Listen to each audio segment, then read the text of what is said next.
Yes, that is correct. The one who called you a drunk at a public assembly? I have at last found the means to the end. They haunted our screens, twisted every rule, and then, without a word, they vanished, escaping the justice they so deeply deserved. What dark truths were buried with the villains TV chose to forget? Chuck Cunningham from Happy Days did not just disappear. He was erased. Imagine being the older brother of two of the most beloved characters on television, Richie and Joni, and then being quietly removed like you never existed at all. No goodbye, no explanation. One day, Chuck was walking up the stairs with a basketball in hand, and the next, he vanished into the void. The show never mentioned him again. Not in passing, not in flashbacks. It was like he had been wiped from reality. This was not just a disappearing act. It was a cover-up. Fans sat on their couches wondering if they had dreamed his existence or if the family on screen had suddenly forgotten their own blood. It sparked such confusion that the industry gave this phenomenon a name: Chuck Cunningham syndrome, the term used for characters who disappear from shows with no resolution, no funeral, no justice. He was family, and that made his erasure feel personal, like watching a loved one be deleted from memory. Even decades later, Chuck's silence still echoes louder than most exits. Chuck's case felt especially cruel. He was not a villain in the traditional sense. He was just inconvenient. A character the writers no longer needed, but the way he was discarded left a strange emotional mark, like a family photo with one face cut out. Was it creative laziness, a behind-the-scenes dispute, or something deeper, something reflective of how television treated people it no longer found useful? Either way, it sent a message. If a character did not fit the image, they could vanish, and no one would ask questions. But decades later, we are still asking. Because what does it say about us when we can forget someone so easily, even when they were part of the family? Mr. Turner from Boy Meets World came into the show like the cool teacher every kid wished they had. He wore a leather jacket, rode a motorcycle, and gave Sean Hunter, the troubled best friend, a chance at stability and guidance. He was not just a teacher, he was a role model. And then, he was gone. The show built him up, put him in harm's way with a cliffhanger motorcycle crash, and then never followed through. Not a hospital visit, not a funeral, not even a line of dialogue in the final seasons. For years, fans thought they had missed something, maybe an episode, maybe a spin-off. But there was nothing. Mr. Turner simply stopped existing. This was not just lazy writing, it was emotional betrayal. He had a deep, meaningful bond with one of the core characters. And yet, when the narrative shifted, they left him behind like he was never important. He was the kind of character who made you feel safe, even when everything around you was falling apart. So when he vanished, it was not just unresolved, it was heartbreaking. There were rumors and theories. Some said the network wanted to take the show in a lighter direction. Others believed the actor had moved on. But none of that changes the impact of watching a guiding force disappear into silence. The worst part? He did not even get the dignity of closure. And so, for fans who grew up with him, who saw him as the grown-up they could trust, it felt like losing a real person. Not because of death, but because no one cared enough to explain. It is one thing for a villain to disappear, but when the mentor does, it leaves a scar. And you are left wondering, how can someone who meant so much just be erased like that? Seven from Married with Children was the kid who was never supposed to stay, but no one expected him to be deleted like a glitch. When he first showed up, he was introduced as a long-lost cousin dumped on the Bundys by even more dysfunctional relatives. He was weird, he was needy, and he stood out like a sore thumb. But that was the point, right? To add chaos to a show already built on it? Yet, instead of embracing his awkwardness, the show seemed to regret him. As fast as he arrived, he vanished. No goodbye, no foster care plot, no update from the family who had to raise him. Just gone. And somehow, the show never looked back. The strangest part? Seven was in the opening credits for a while, even after he stopped appearing, like a ghost haunting the couch. Rumors swirled for years. Some blamed negative fan reaction. Others whispered about behind-the-scenes drama. But no official explanation ever came. It was as if the show wanted to pretend the experiment never happened, even though everyone remembered it. That kind of disappearance does not just rewrite a character. It rewrites reality. And that silence? That was louder than anything the show could have said. Seven was not just a forgotten side character. He was a child, a member of the household, and yet he was discarded like a failed experiment. It turned a comedy into something darker. Because when you erase a child without explanation, it stops being funny. It becomes tragic. Even in a show built on dysfunction, there should be some line. But Seven's disappearance reminded us that in television as in life, some people are just left behind, and we never get to ask why. Voltaire from the Wild Wild West did not need many words to make an impression. He was tall, silent, and terrifying. The muscle behind the mastermind, Dr. Loveless, a man whose sheer size and presence made him one of the most intimidating figures of his time. Voltaire was not just a henchman. He was a symbol of power, menace, and mystery. He appeared in a handful of episodes and then nothing. No showdown, no arrest, no epic betrayal or tragic defeat. He just stopped showing up, as if the world he helped terrorize had moved on without him. But fans never did. Voltaire was unforgettable, and his absence felt like a story ripped in half. He was the shadow behind the villain, the quiet storm you always saw coming but could never stop. Without him, Dr. Loveless suddenly felt incomplete. Dr. Loveless went on without him, but it never felt the same. Something vital was missing. And no one ever said why. Was the actor unavailable?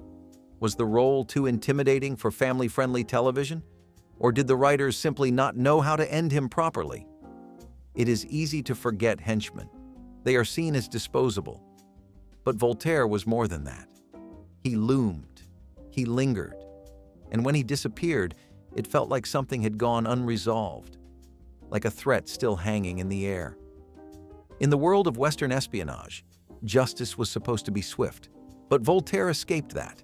He faded into legend, never to face the law or answer for his role.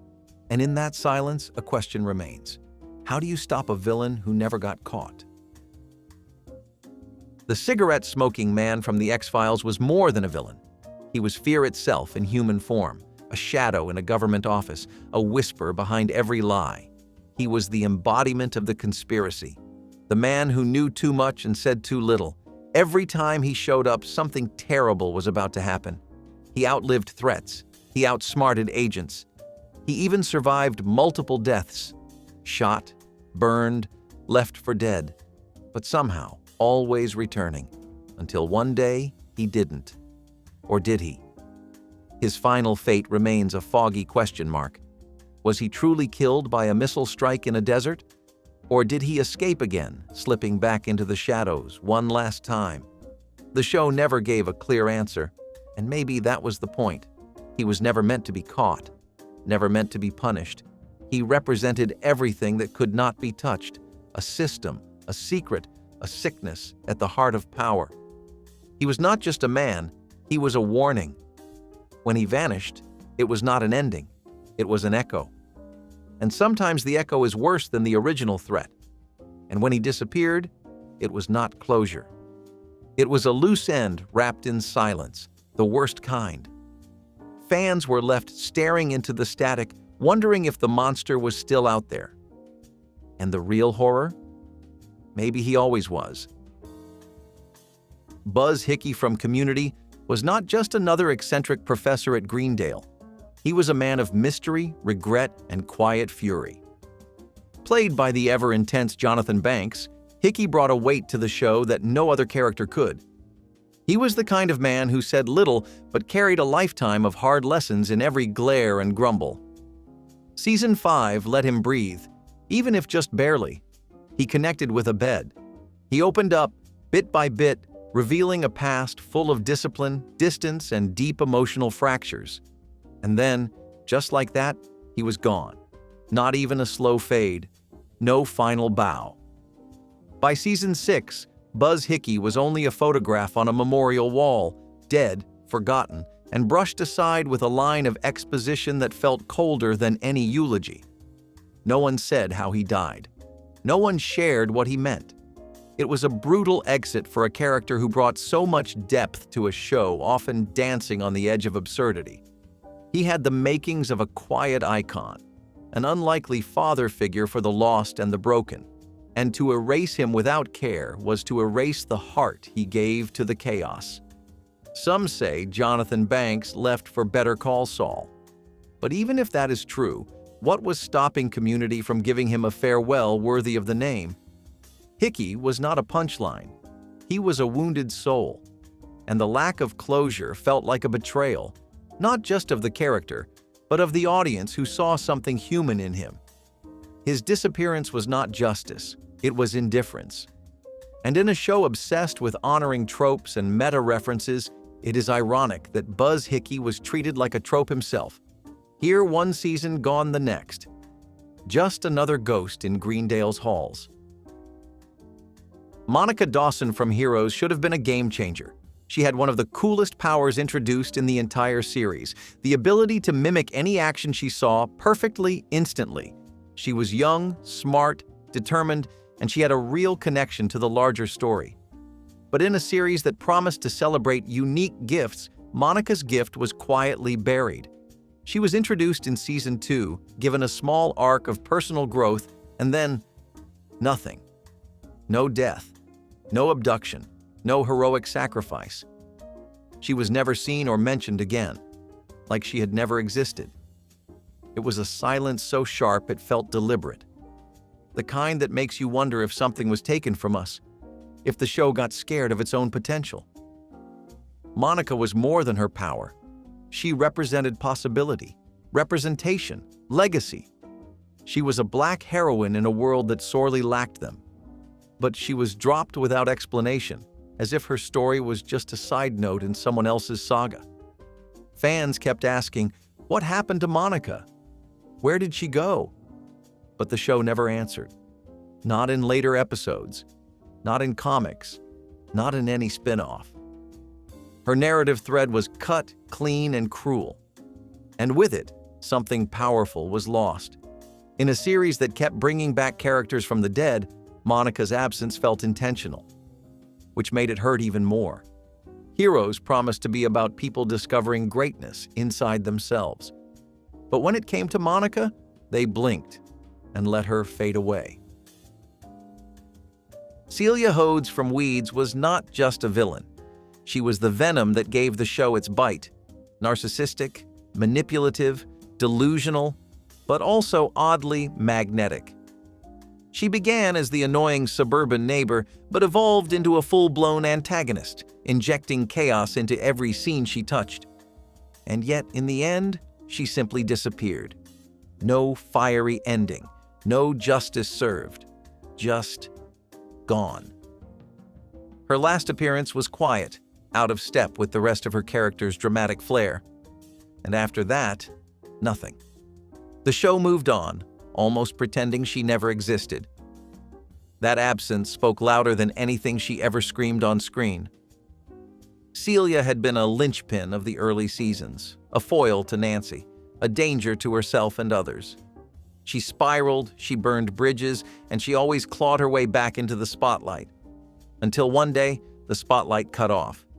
Fans were left stunned, not because she was missed, though some did, but because a character so bold was denied a bold ending, a villain without a finale, a chaos engine without a crash. Some say her character arc had run its course. Others believe behind-the-scenes decisions played a role. But nothing excuses the lack of resolution. She was not a background player. She was front and center.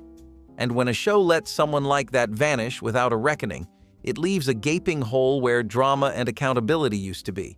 It is not that Celia deserved redemption. She deserved consequences. And instead, she got a ghost exit. Dr. Migalito Loveless from the Wild Wild West was the kind of villain who did not just scheme, he performed. Small in stature but massive in presence, Dr. Loveless was a theatrical genius, a megalomaniac with dreams bigger than the sky. He returned episode after episode, each time with a more outrageous plan and a more dangerous machine. He was not just the main antagonist, he was the show's twisted heartbeat. And yet, his story ended not with a bang, but with a footnote, a mention that he died of ulcers, off-screen. After years of being outsmarted, outrun, and nearly unstoppable, the show wrote him off with a single sentence. No epic confrontation, no resolution, just a shrug from the writer's room. Fans felt robbed. Loveless had earned his downfall. He had earned a moment. Instead, he was denied closure. Maybe the network thought he had outstayed his welcome. Maybe the showrunners did not know what to do with a character who constantly overshadowed the heroes. But the truth is, Dr. Loveless was too good to vanish that way. He was the brain behind the madness, the star of his own evil opera. To remove him off screen was like ending a symphony with a dial tone. Even now, people debate whether it was the right call, whether it was respectful. But one thing is clear: justice was not served. And for a villain so obsessed with legacy, being forgotten was the cruelest ending of all. Killer Kane from Buck Rogers in the 25th century was the kind of villain you could not pin down, not just because he was slippery, but because the show kept rewriting who he was. In the original 1939 serial, he was a dictator, a tyrant, the embodiment of fascist fear. But by the time the 1979 television series rolled around, something had shifted. Kane was still dangerous, but the edges had been dulled. He changed from episode to episode, sometimes ruthless, sometimes sympathetic. He was there, and then he was not. By the second season, he was gone completely, with no resolution in sight. Fans were confused. Was he defeated? Did he escape? Did the writers just forget? There was no goodbye, no justice, no arrest. Just a villain swallowed by the black hole of inconsistent storytelling. His disappearance was not just a mystery, it was a loss of meaning. Because Kane was more than a character. He was a symbol, a warning, a relic of a time when villains wore uniforms and threatened the galaxy with ideology. To watch him fade into narrative oblivion was like watching a piece of history be erased. Maybe the new direction of the show had no room for him. Maybe the actor left. But the absence of Kane left a vacuum, and no other antagonist ever quite filled it. In a show about space, time, and heroism, Kane's unresolved ending felt like a question echoing into the void. What happens when evil slips away unnoticed? Detective Daniels from Brooklyn. 9/9 is one of television's most peculiar ghosts, not because she died or even because she was erased, but because she never really had a chance to live at all. She appeared in the pilot episode, introduced confidently alongside the rest of the squad. She had a badge, a desk, a role. But after that first episode, gone. No explanation, no reassignment, not even a name drop in a hallway scene. For a show built around camaraderie and quirky workplace bonds, her disappearance was like a glitch in the foundation. Fans noticed instantly. Where did she go? Why was she never mentioned again? Theories popped up. Maybe the actress left, maybe the writers restructured the ensemble, but none of them answered the real question. Why bring her in at all if she would be cast out without cause? She was a mystery wrapped in silence, and that made her more unsettling than any plot twist. Daniels was not a villain, but her vanishing act echoes the same unresolved tension. A presence erased, a potential path abandoned. She is the kind of character that forces us to think about how disposable people can become in the mechanics of storytelling. You blink, and suddenly they are gone. Not with a bang, but with an edit. And in a show that prided itself on emotional depth and justice, even comedic justice, Daniel's unexplained exit feels like unfinished business, like a question the precinct was never allowed to ask. Robin Sylvester from Glee entered the show with a storyline heavy in meaning and unexpected warmth. Sue Sylvester, cold, cutting, and immovable, suddenly had a child, a baby with Down syndrome. The moment was meant to humanize her, to show cracks in her icy armor.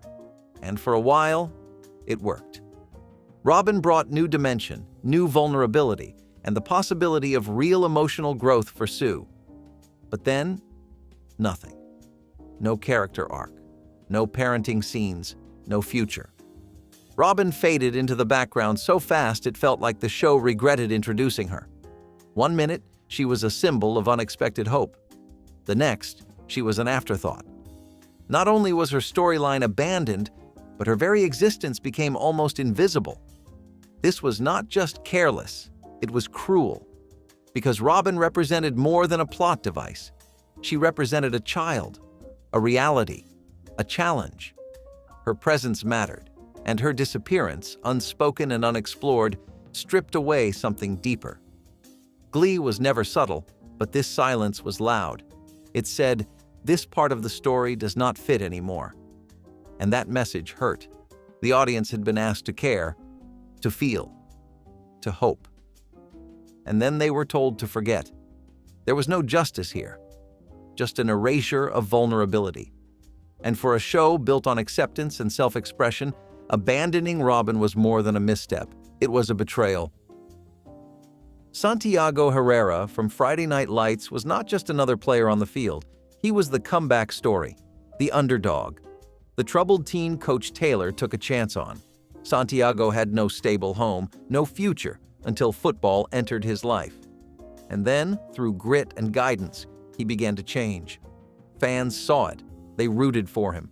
He had raw talent, a rough past, and real potential. But just as quickly as he entered the narrative, he was gone. Season 2 ended, and with it, Santiago vanished. No farewell, no injury, no new school, no word. It was like he had never been part of the team at all. The show never addressed it, not once, not even in passing. And that silence, it was devastating, because Santiago's story mattered. His redemption arc was more than football. It was survival. It was proof that the right mentor could make a difference. To see that wiped away without closure was heartbreaking. Fans were left with nothing but speculation. Did the writers change course? Did the actor leave? Or was his arc just deemed unimportant? Whatever the reason, it was a disservice to the character and to the viewers who believed in him. When a show like Friday Night Lights, so deeply grounded in emotional truth, abandons a story mid-stride, it leaves a hole. Santiago deserved more. And every time we rewatch, we are reminded not of his plays, but of the silence that followed him off the field. Mutt Shit from Schitt's Creek was the kind of quiet presence that stood out without trying. Brooding, handsome, soft-spoken, he was the exact opposite of everything chaotic around him. As Alexis's love interest, he offered balance, a grounded energy in a world of over-the-top personalities, and for a while, it worked. He was more than eye candy. He was introspective, connected to nature, and refreshingly authentic. But then, the story shifted. Alexis moved on. And Mutt? He just disappeared. There was no dramatic breakup, no emotional farewell. He faded out like background noise. Even when he reappeared briefly, it felt like a courtesy more than a continuation. He was no longer essential. And that decision felt strange, because Schitt's Creek was not a show that discarded people easily. Every character had quirks, arcs, and final acts. But Mutt? He was left in narrative limbo. Fans had questions. What happened to him? Where did he go? Did he stay in town? Did he change? But the show never looked back, and that silence left a shadow. Mutt may not have been a villain, but his vanishing echoes the same unsettling feeling that some people, no matter how connected they seem, can be written out when the story no longer needs them. And what does that say about love, growth, and the people we leave behind? Alan Beam from Dallas was a man you never saw coming until it was too late. He was slick, calculated, and dangerously good at working behind the scenes. A political fixer tangled in the sprawling schemes of J.R. Ewing, Alan knew how to move the pieces without making a sound. He was not the loudest in the room, but he was the most precise. For a few sharp, volatile episodes, he looked like a rising power player, someone who could actually go toe-to-toe with JR, but then gone. Not killed, not jailed, just erased. One moment he was plotting political sabotage, the next he was a ghost. No fallout, no revenge, no reward. It was as if he had been scrubbed clean from the Ewing family saga. Dallas was not known for subtlety, and that made Alan's disappearance even more confusing. A man with that much leverage, that much proximity to the throne? You expect a downfall, a double cross, something. But Alan just walked out of the frame and never came back. Fans tried to piece it together. Maybe he was too smart for his own good. Maybe the writers simply lost interest. But the lack of resolution turned a brilliant manipulator into a footnote. And for a show where villains usually get their due, Alan's exit felt like a skipped chapter. The kind you keep flipping back to, convinced you missed a page, but you did not. He really was just gone. Count Manzepy from the Wild Wild West was not your typical gunslinger villain. He was a magician, a manipulator, and a master of mystery.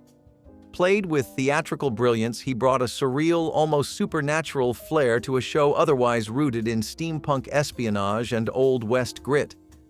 Manzepy wielded illusions and black magic like weapons, making him more than just another schemer. He was a threat that bent the laws of reality. In his second and final episode, he escaped in a flourish of smoke and sorcery, setting the stage for a grand return. He was like a ghost wrapped in velvet, capable of reappearing whenever the story needed something truly unhinged. Audiences were waiting for that third act, but the curtain never rose. But that return never came.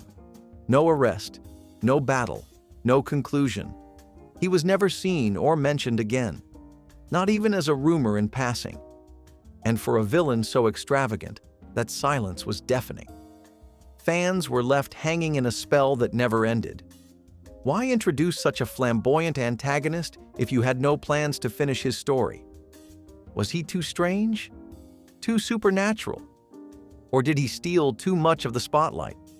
Manzepy felt like he belonged to a different show entirely, one filled with haunted mirrors and cursed relics. But that was the magic of him. He pushed the boundaries. And just as he was becoming a recurring nightmare for our heroes, he vanished into narrative smoke. No curtain call, no justice, just forgotten tricks and a lost opportunity. Manzepy's disappearance is a perfect example of a show afraid to chase its weirdest idea to the end, and what a loss that turned out to be. Prudence Pimpleton from Fearless Fosdick was more than a comic side character. She was the forever fiancée, always waiting, always disappointed. She represented the emotional fallout of loving a man married to his work. Prudence was in the background, yes, but always vital, her unyielding loyalty making Fosdick's obsessive recklessness even more absurd. In a world filled with slapstick corruption and absurd crime fighting, Prudence grounded things with a quiet sadness. She was comedy's consequence, and yet even she was not immune to the void. Over time, her appearances became fewer, shorter, less personal. She was the audience's stand-in for what was lost to heroism, the relationships, the dreams, the normal life. Without her, the strip stopped asking what Fosdick's chaos really cost. Until eventually, she was gone. No wedding, no breakup, just absence. It was like the strip decided she no longer mattered. Her role, once so reflective of the emotional cost of Fosdick's madness, was erased like an ink blot. Maybe the creators thought she had nothing left to offer. But in doing so, they abandoned one of the only real emotional anchors the strip ever had. Prudence was not flashy. She was not dangerous, but she mattered. And losing her without any closure was like tearing out the last page of a novel and tossing it away. You could still read the ending, but it no longer felt whole. Dr. Henry Messenger from the TV movie More Wild Wild West was strange, elegant, and quietly terrifying. Played by Victor Buono, he was the kind of villain that creeps into your memory even after just one viewing. Messenger was part showman, part scientist, part mad philosopher, blending intelligence with menace in a way that felt instantly iconic. He was not a thug with a gun. He was a thinker with an agenda, the kind of man who used words like weapons. He oozed confidence, speaking like every word had already been carved into stone. Even his silences felt deliberate, like a man 10 steps ahead of the plot. And then, nothing. No return, no death, no legacy. He was never referenced again in any follow-up films or material. A character built to be remembered was systematically forgotten. It is not that Messenger failed to resonate. It is that the franchise failed to commit. Fans who watched the movie saw something special, a new breed of antagonist who could redefine the world of the Wild Wild West. But the opportunity passed, and no one ever tried to recapture that potential. It makes you wonder, was he too cerebral, too dark, too slow-burning for a world built on gadgetry and explosive standoffs? Whatever the reason, the silence around Messenger felt almost like a cover-up, a decision to leave brilliance behind because it did not fit the format. And that might be the greatest injustice of all. Ardala from Buck Rogers in the 25th Century was not just a villain, she was temptation in a silver bodysuit. As a recurring antagonist and would-be seductress, she complicated Buck's missions with charm, strategy, and just enough chaos to keep everyone off balance. She was royalty, rebellion, and rival all wrapped into one.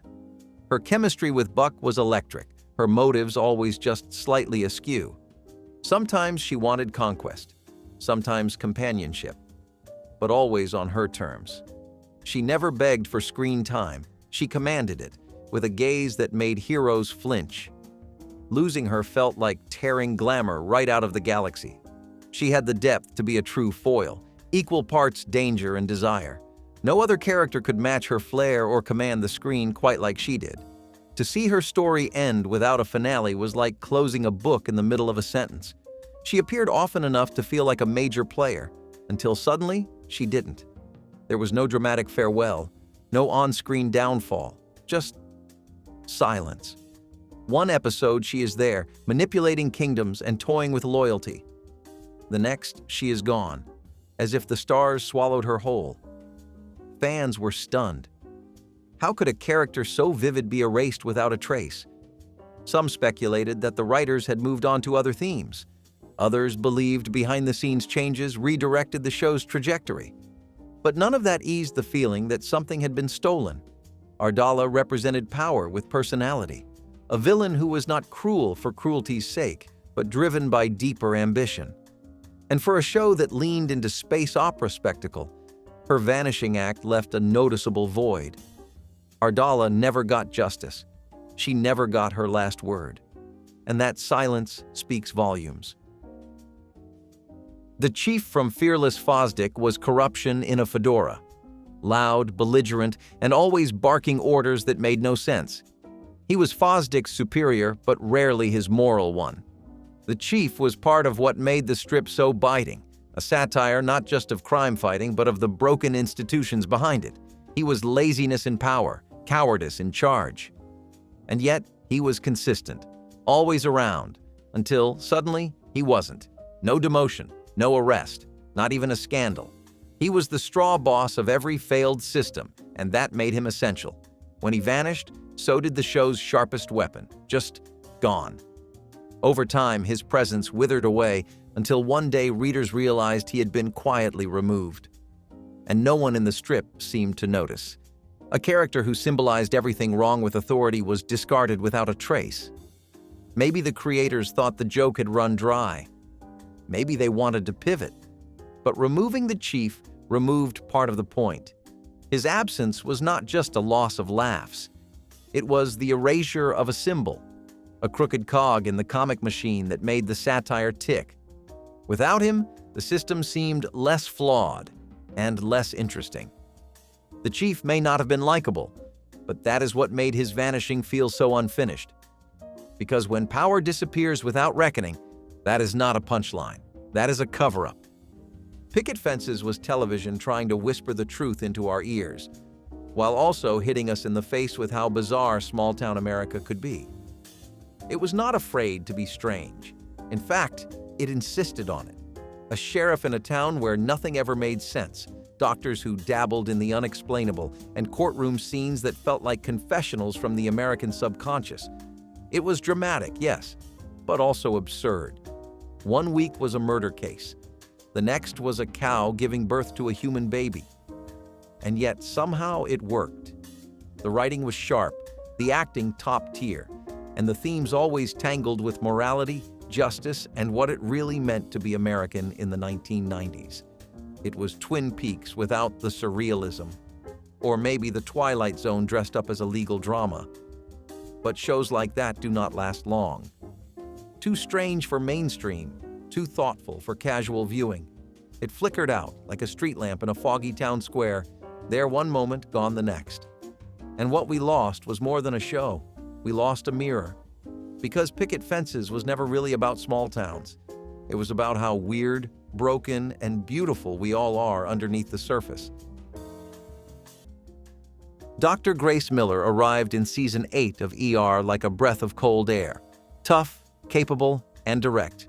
Played by British actress Mary McCormick, she challenged the way County General operated.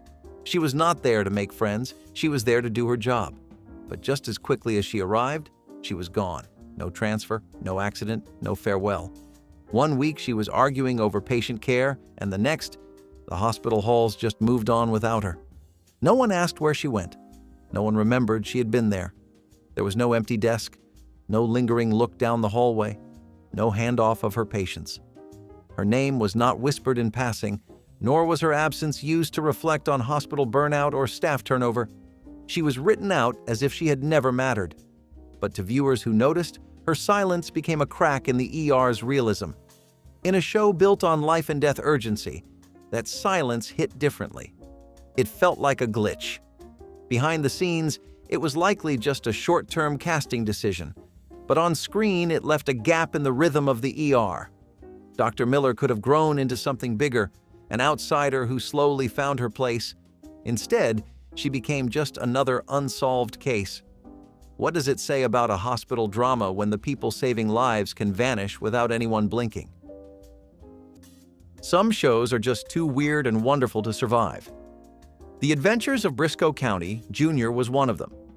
Imagine a show that mixed cowboy shootouts with futuristic science fiction, where a Harvard-educated bounty hunter rode horseback through the Wild West, chasing outlaws and ancient alien technology. It should not have worked, but somehow it did. Bruce Campbell's Brisco was charming, sharp, and oddly philosophical for a man in spurs. The tone was part Western, part comic book, and part pulp serial, and all heart.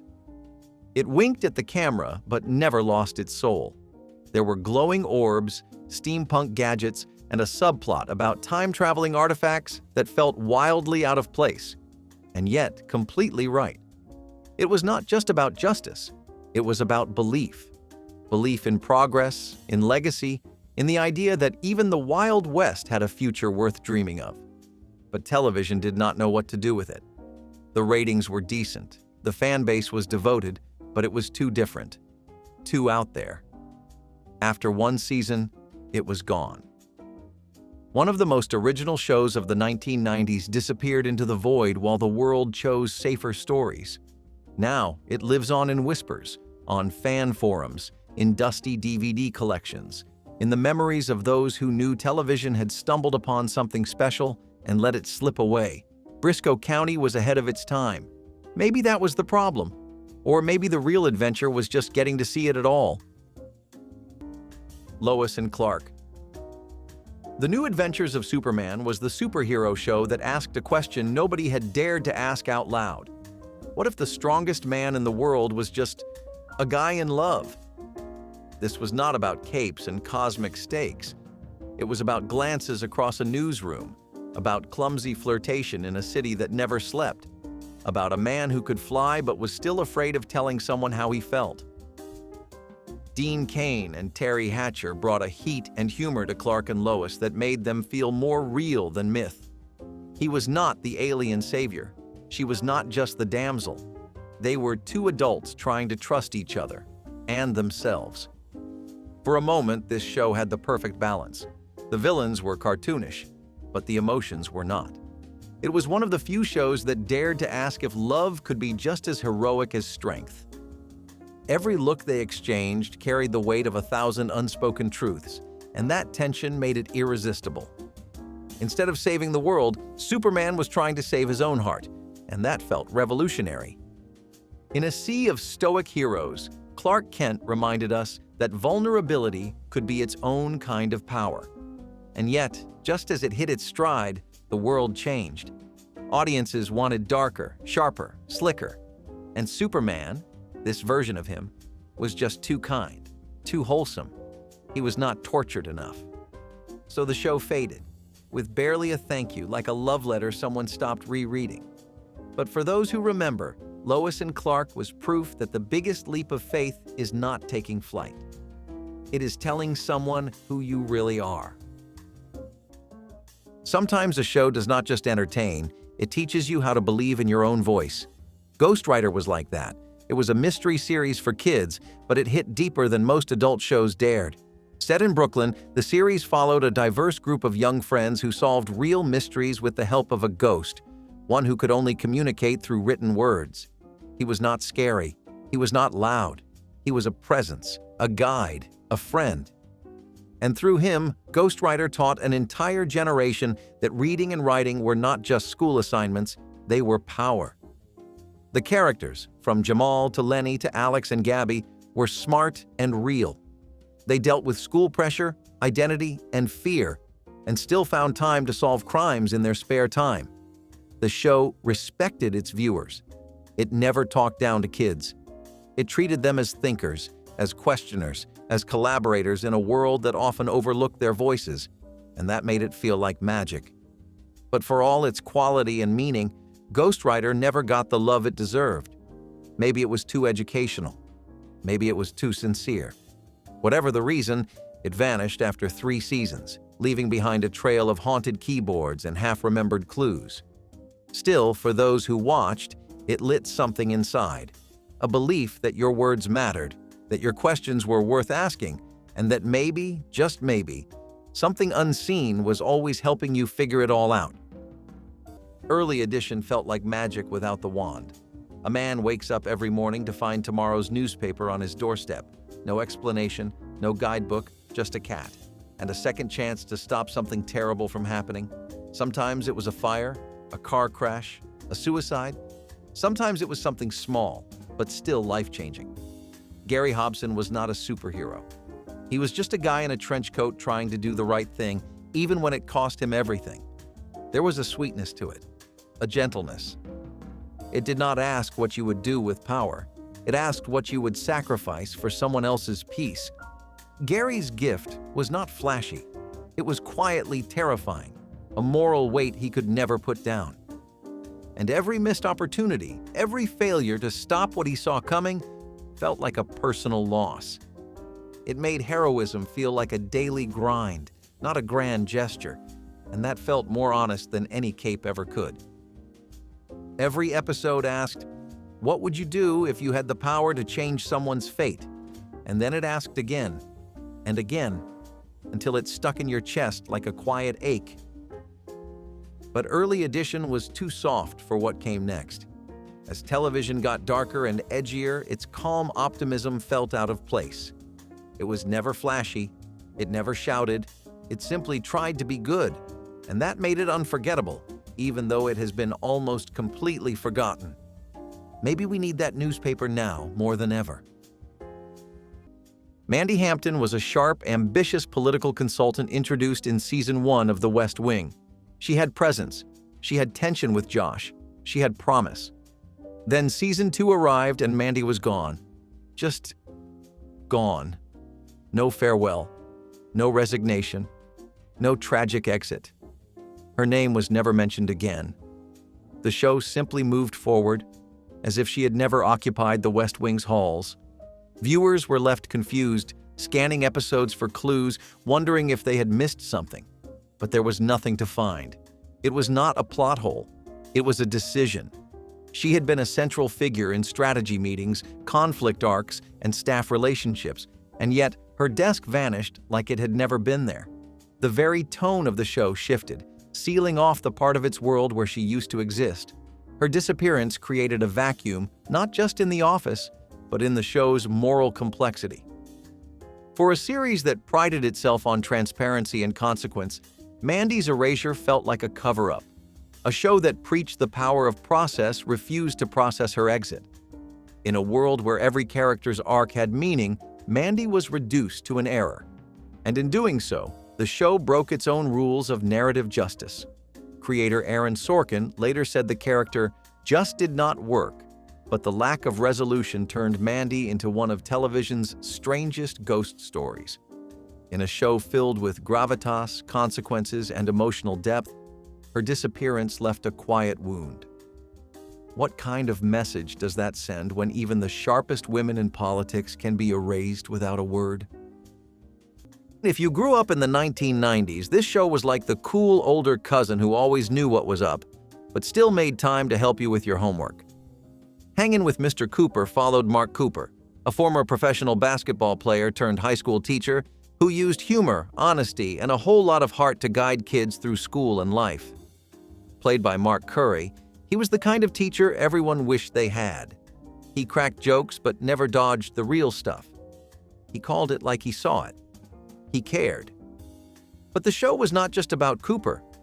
It was about a house filled with friends, family, and the messy love that holds them together. Vanessa, his confident and hilarious roommate, brought sass and style. Geneva and young Nicole added warmth and relatability. They all lived together, stumbled together, and picked each other up when the world got rough. It felt like family, even if it was not traditional. What made Mr. Cooper stand out was how seamlessly it blended life lessons with laughs. It dealt with serious issues, peer pressure, racism, disappointment, without ever getting preachy.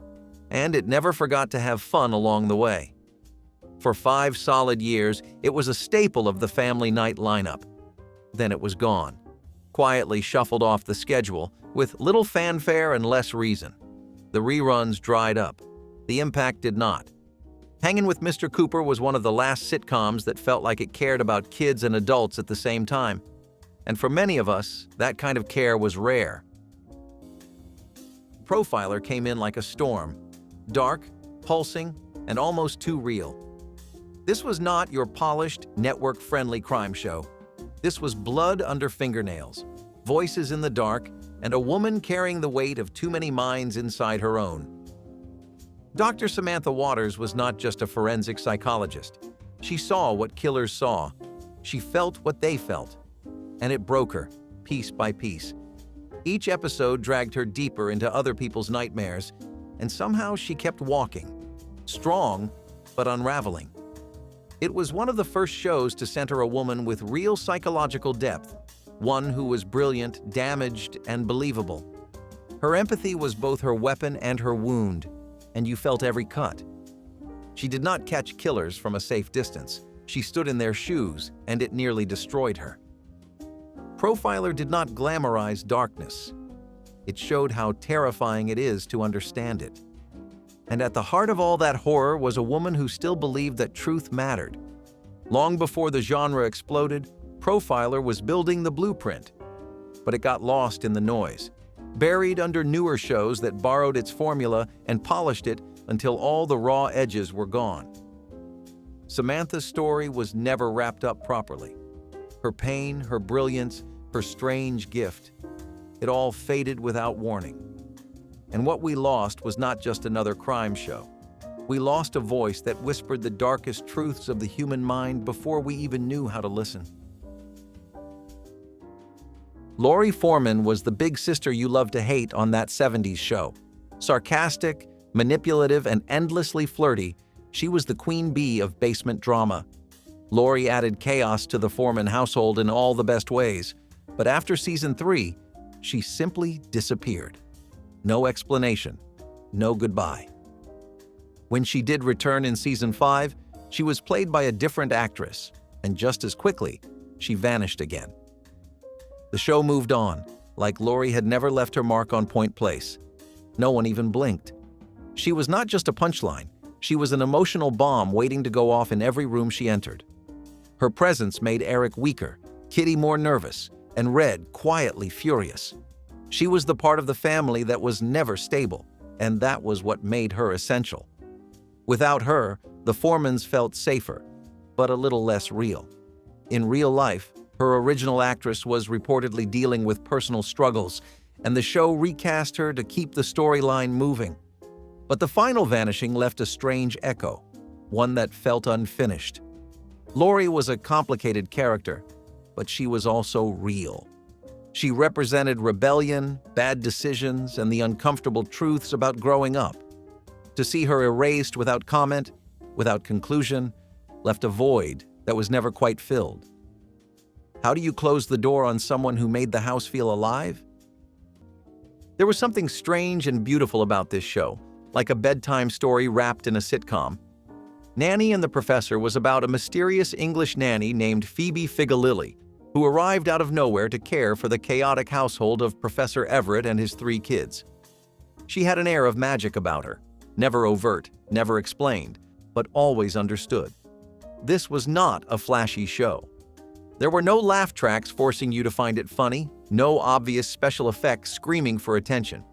Instead, it asked you to believe, to trust that sometimes the people who save us do not come with explanations. They just show up quietly, like Nanny did, and make life a little better without asking for anything in return. There were whispers that she was psychic. Some thought she was a witch, but it never mattered. What mattered was that she taught 3 kids and a tired, widowed professor how to feel joy again. And for a brief moment in television history, that kind of emotional rescue was enough. When the show ended after just 2 seasons, it left behind a strange sense of unresolved wonder. We never found out who Nanny really was. Maybe that was the point. Some people are not meant to stay. They just pass through when you need them most. Like a childhood memory you can almost remember, but not quite. Hangin' with Mr. Cooper was more than just a sitcom. It was a vibe, a rhythm, a heartbeat of early 90s cool. Set in Oakland, California, and starring the smooth, towering Mark Curry, the show felt like that one teacher you could actually trust. He was a former basketball player turned high school coach and math teacher, but more importantly, he was the kind of adult figure every kid watching wished they had in their corner. He cracked jokes, dropped wisdom, and danced through his own mess of bills, roommates, and dating life. And yet, just like that, the show faded. It slipped through the cracks of rerun schedules and syndication rights, its legacy drowned out by louder, flashier sitcoms. Maybe it was too grounded, too real. It captured a specific kind of black excellence without making it feel like it had something to prove. It was not flashy like Fresh Prince, nor squeaky clean like Full House. It was something in between, authentic. Now, all that is left are the memories of Friday night laughs and that silky theme song that changed with every season. Do we miss Mr. Cooper because of what it was? Or because of what it reminded us we once had? Sarah Spooner was Carrie Heffernan's sister in the early episodes of The King of Queens, a sarcastic, slightly lost character played by a rising comedy star. She was awkward, she was funny, and she made the Heffernan household feel fuller. But after just a few episodes, Sarah vanished. Not gradually, instantly, as if the writers had decided to cut out her silhouette and patch over the space she left behind. In later seasons, there was no mention of a sister. Carrie was referred to as an only child. And the eerie thing is, most fans forgot. It took years for casual viewers to even notice that the family dynamic had changed, that something was missing. But once you remember, you cannot unsee it. The silence is deafening. No photos of her were shown. No awkward sibling flashbacks resurfaced. Even Arthur, her own father, never slipped and mentioned her once. It was as if the show took a giant eraser to a chapter of Carrie's life and hoped no one would ask questions. The fact that it worked so well is somehow more unsettling than the erasure itself. What kind of family forgets its own child? And what kind of show expects us to play along with the illusion? Sarah's disappearance was not just a creative choice. It was a vanishing act disguised as storytelling. Some say the creators dropped the character because her role overlapped too much with Arthur Spooner's eccentric presence. But that does not explain the rewrite. That does not explain why the show needed to erase her completely. Maybe the real story is not about what she brought to the show, but what her absence says about how easily sitcom families can be reassembled, rewritten, and redelivered. When did we stop noticing who was missing? It was one of those shows that should have faded into parody, but somehow carved out a place in America's living rooms, and never really left. The Beverly Hillbillies followed the Clampett family, simple folks from the Ozarks who struck oil and suddenly found themselves living in a Beverly Hills mansion they could not understand, surrounded by wealth they never asked for. The comedy was obvious, their backward ways clashing with the glittering absurdity of high society. But beneath the laughs was something quieter, something almost tragic. This was a story about people who never quite fit in, no matter how big their bank account got. Jed Clampett, the soft-spoken patriarch, always seemed like he was looking for something he had lost, even as the world laughed around him. Granny's wild wisdom and Ellie Mae's innocence made them caricatures on the surface, but real to anyone who knew what it meant to be treated like a joke just for being different. And America watched, week after week, because it reminded us that not every outsider is looking to blend in. But then, just like that, the Clampetts were gone. One day they were gracing prime time, the next they were a punchline, buried beneath newer shows with shinier backdrops and faster jokes. The laugh track stopped, and no one asked why. Today, the Beverly Hillbillies exists mostly in rerun limbo, a relic with a twang, treated like a fossil of a simpler time. But if you remember sitting cross-legged on the carpet, watching Granny try to make moonshine in a millionaire's kitchen, then you remember what television used to be. Odd, imperfect, human. And sometimes, that was exactly what made it so rich. Sequest DSV dove deep when everything else was looking up. Set in the near future, it imagined a world where the ocean floor was the new frontier, and humanity had only begun to understand its mysteries. The Sequest was more than a submarine. It was a floating laboratory, a political tool, and a second chance for a broken world. Led by Captain Nathan Bridger, a grieving man who left the military to find meaning in science, the show tried to mix hard tech with heartfelt ethics. And somehow, it worked, at least for a while. There were talking dolphins, underwater colonies, alien viruses, and ethical dilemmas wrapped in coral and steel. It was part Star Trek, part marine biology fever dream, and part slow-burning family drama. It imagined the future not as conquest, but as reconciliation, with nature, with science, with ourselves. Its quietest moments, watching the deep pulse with life, were more powerful than any explosion. It showed that exploration did not have to mean destruction, and that leadership could be rooted in grief, not ego. Sequest was never about escape. It was about confronting the unknown with empathy instead of fear. But like most shows ahead of their time, Sequest was never truly understood. Ratings dipped, rewrites came fast, and eventually, the soul of the show got drowned in explosions and budget cuts. It was a story about hope beneath the surface, about learning from the deep instead of fearing it. But hope is hard to sell, especially when it comes in the form of a show that refuses to stay shallow. Sequest sank quietly, but it left something behind. A blueprint for a future we are still too scared to build. Some shows lasted long enough to become legends. Salute Your Shorts only needed one season. Set in Camp Anawanna, this scrappy little series captured the chaos, laughter, and bittersweet awkwardness of summer camp better than anything before or since. It was loud, it was messy, it was perfect. Every episode was a snapshot of friendship forged in bug spray and bad cafeteria food. You had Donkey Lips, the lovable underdog, Budnick, the rule-breaking prankster with a hidden soft side. Z, Dina, Sponge. They were not polished or pretty. They were real. Kids who wore mismatched socks, fought over bunk beds, and stayed up too late daring each other to sneak into the woods. But what made Salute Your Shorts stick was its honesty. It understood that camp is more than canoe races and ghost stories. It is where kids first learn how to be away from home, how to find your place, how to fall in and out of crushes and feel like the world is ending over a lost flashlight. It was funny, yes, but also deeply nostalgic. Even as it aired, it felt like something already gone. Maybe that is why it ended so quickly. It burned too bright. Networks wanted polish. What they got was heart.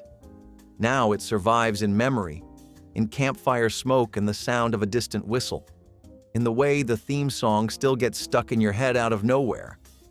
For those who remember, Salute Your Shorts was more than just a show. It was a summer that never really ended. Which villain's vanishing still haunts you? Drop their name in the comments, hit like if you felt the injustice, and subscribe so we never forget the ones TV left behind.